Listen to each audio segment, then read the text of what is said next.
Une chose est à peu près sûre aujourd'hui, c'est que la société dans laquelle nous vivons est psychotoxique, c'est-à-dire qu'elle contamine nos âmes, qu'elle contamine nos façons de penser, de ressentir, et que ça ne se fait pas dans le bon sens.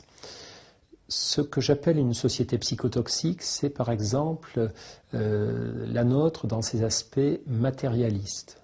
On parle de société matérialiste lorsqu'une société met au sommet de ses valeurs des valeurs telles que le pouvoir, la réussite, la possession matérielle. Il y a tout un champ d'études en psychologie sociale qui montre que plus une société est matérialiste, plus elle accorde d'importance à la possession, à la consommation et au pouvoir, plus elle engendre des individus malheureux, tristes et anxieux.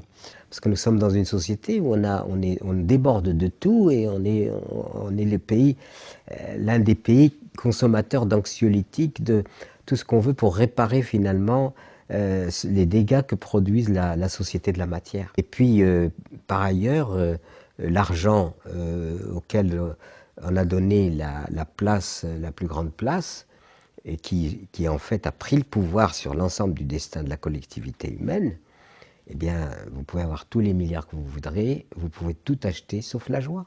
La joie ne s'achète pas. Il n'y a pas de supermarché où on achète de la joie. Donc c'est quelque chose qui se construit, qui est d'une toute autre nature que de la matière. C'est-à-dire que c'est cette satisfaction que l'on ressent, même dans la simplicité, même moi je dirais au contraire, c'est dans la simplicité que je ressens le plus de joie. Nos vrais besoins ne sont pas, ou pas seulement, dans toutes les valeurs matérialistes, mais ce sont des besoins de lien, des besoins de partage, des besoins de contact avec la nature, des besoins de gratuité, d'interaction sans arrière-pensée. Nous ne pourrons pas survivre dans un monde où tout est pensé, pesé, calculé, payant ou en attente d'être payé. Ça, c'est un point très important. Et on a tendance à se dire, voyant la détresse des gens et la difficulté des gens, plutôt que de se demander existe-t-il une vie après la mort, on a plutôt tendance à se dire existe-t-il une vie avant la mort? Parce que si c'est vivre, c'est s'agiter, consommer, etc., moi je n'appelle pas ça de la vie. Ça n'a aucun intérêt.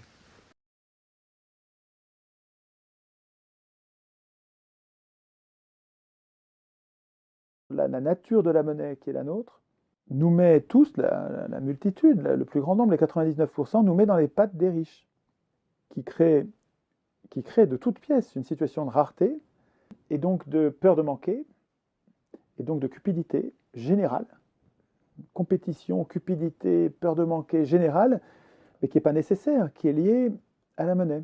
Monsieur Adam Smith a expliqué aussi ce qu'était l'argent. Il a dit l'argent permet le commandement. L'argent permet le commandement dans deux sens différents du mot. Il permet de commander des choses, comme voilà, je peux commander des choses à Amazon sur l'Internet, je peux commander qu'on me fasse un costume, mais l'argent permet aussi de commander, il permet de donner des ordres. Et Adam Smith va plus loin encore, il dit l'argent nous permet de subordonner le temps des autres pour le mettre au service de notre propre. On se pose la question de savoir pourquoi le pouvoir vient toujours avec la corruption. La corruption, c'est la cerise sur le gâteau, c'est l'argent en plus. Mais là, le pouvoir a besoin de l'argent parce qu'il a besoin justement de ce pouvoir de commandement, de subordonner le temps des autres pour faire que la vie des autres n'ait plus aucune signification parce qu'elle est passée entièrement au service de ceux qui ont de l'argent. Alors, il faut savoir, la corruption... La corruption associée au pouvoir, c'est une manière de nous voler notre vie et il faut que nous le sachions. Merci. Les richesses, c'est pas la finance, c'est la terre, c'est l'eau, et c'est pour ça que ces biens communs qui sont des biens vitaux devraient être soumis à une réglementation particulière pour les faire échapper à la spéculation. Je trouve absolument horrible que parce que j'ai du fric, je peux acheter la terre autant que je veux, alors que c'est un bien commun, c'est un bien vital, indispensable à la vie. Et je peux acheter n'importe quoi de vital dès lors que j'ai de l'argent. Et ça ne devrait pas exister. Ça devrait être interdit. On n'a mis aucune limite au superflu. Il paraît que la crise d'aujourd'hui, le marché de luxe, il fonctionne très bien. Voilà, ça vous donne une idée. Tout ce qui est inutile, enfin toutes ces pierres brillantes, les diamants et tout ça, toutes ces folies-là, c'est complètement stupide. Je ne vois pas pourquoi un diamant mériterait un prix pareil. C'est un caillou brillant, c'est tout, c'est rien d'autre. Donc revenons à l'intelligence. Et l'intelligence nous ramène à quelque chose qui est de la simplicité. Et le bien le plus précieux, c'est la vie.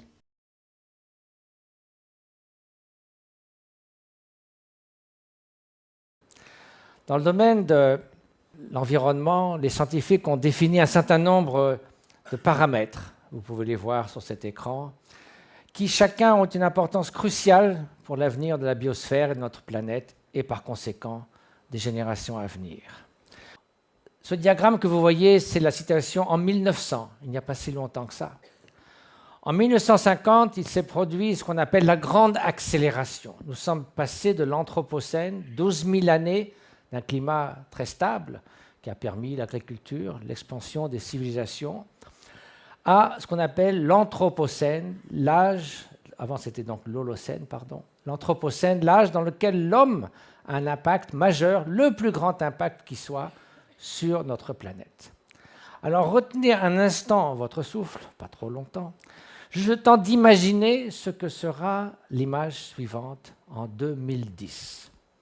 Et comme vous pouvez le constater, nous avons largement dépassé, pour certains de ces paramètres, les limites de sécurité. Si nous continuons à nous accrocher à ce modèle de société, c'est le dépôt de bilan planétaire. Parce que les Chinois, tous les pays émergents veulent vivre à la moderne. Et où va-t-on prendre les ressources pour des milliards d'individus? Où trouver les ressources pour que tout le monde ait un frigo, une voiture, de l'électricité? C'est totalement impossible, c'est totalement irréaliste.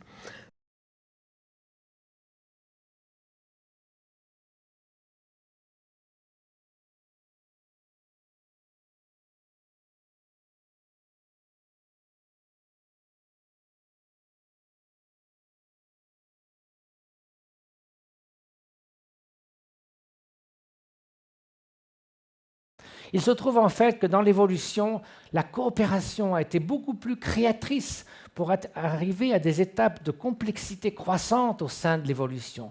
Et que nous autres êtres humains, comme le dit Martin Nowak à Harvard, nous sommes des super coopérateurs. Et c'est pour cela qu'il faut passer à un degré supérieur de coopération. L'altruisme n'est plus un luxe, mais une nécessité. D'ailleurs, le lien social est ce qui rend notre existence la plus heureuse, la plus épanouie. C'est un facteur déterminant de la qualité de vie. Et ce lien social, il n'est pas non plus limité seulement aux êtres humains. Voilà 2 centenaires japonaises dans un endroit où il y a le plus grand nombre de centenaires au monde. Et si on leur demande pourquoi, toutes les études ont montré c'est que ces personnes naissent, vivent et meurent ensemble. Elles sont tout le temps les unes auprès des autres, elles se soutiennent, elles se conseillent, elles partagent leur joie et leur souffrance.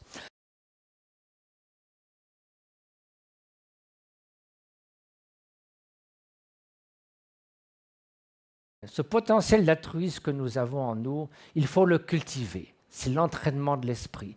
Ce n'est pas simplement ressentir de la bienveillance pendant quelques minutes, c'est de le cultiver tous les jours, pendant 10-15 minutes, emplir notre paysage mental de cet altruisme, le nourrir, s'il décline, le raviver, si nous sommes distraits, y revenir, c'est ça la méditation. Sur le diagramme de gauche, vous voyez des méditants au repos, et puis des méditants qui s'engagent dans la méditation sur la compassion. De nombreuses aires que je ne pourrais pas vous détailler sont fortement activées. De l'autre côté, sur votre droite, vous voyez des novices, au repos il ne se passe rien, en méditation, il ne se passe rien, c'est normal, ils ne sont pas entraînés. Mais il ne faut pas nécessairement des 50 000 heures de méditation. Maintenant, on a pu montrer que 15 jours seulement suffisaient pour déjà amener des changements même structurels dans le cerveau. Vous voyez ici quelques semaines de méditation sur la pleine conscience, la densité de certaines zones, l'hippocampe qui gère les phénomènes nouveaux, l'entraînement dans le cerveau est augmenté en densité, même au bout de ces peu de temps.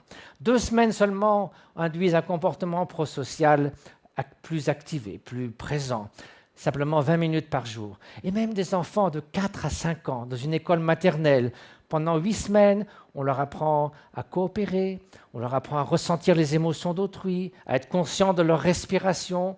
Au bout de ces 8 semaines, on voit que le comportement prosociaux sont nettement augmentés. Et puis, on leur fait passer le test ultime, le test des autocollants. On leur donne 50 autocollants, on leur demande de le donner à leur meilleur ami, à leur moins bon ami dans la classe, à un enfant inconnu et à un enfant malade. On fait ça avant l'intervention et après l'intervention. Au début, ils donnent tout à leur meilleur ami.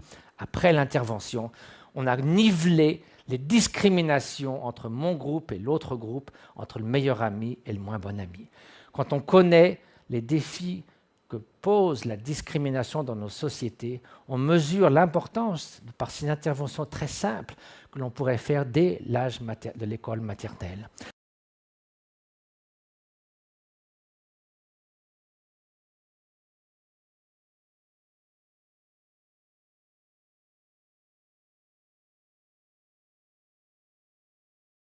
La modération comme fondement social. Et là, les multinationales et compagnies, ils ont du souci à se faire, parce qu'en fait, on est tous dans cette contradiction. Je ne suis pas d'accord avec la dictature des gagneurs d'argent. Je ne suis pas du tout d'accord, sauf que je les nourris chaque jour. Chaque jour, je prends ma voiture, je leur donne des sous. Donc, quand je vais à la pompe, je donne des sous à je ne sais pas qui, à Esso, à je ne sais quel truc. On est donc dans ces contradictions-là. Et aujourd'hui, le grand problème, c'est comment réduire ces contradictions, parce qu'on ne pourra pas les éliminer. Il faudra bien qu'on circule, etc. Et en plus, je n'ai rien contre la technologie en soi, si elle correspond véritablement à une amélioration réelle de la condition humaine. Mais à partir du moment où la technologie devient encore objet de profit, de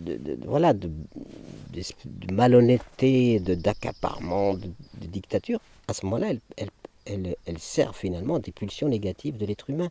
Aujourd'hui, le problème, c'est que la question est de savoir comment donner à des pulsions positives de l'être humain les outils, de façon à ce que ce positif puisse s'épanouir.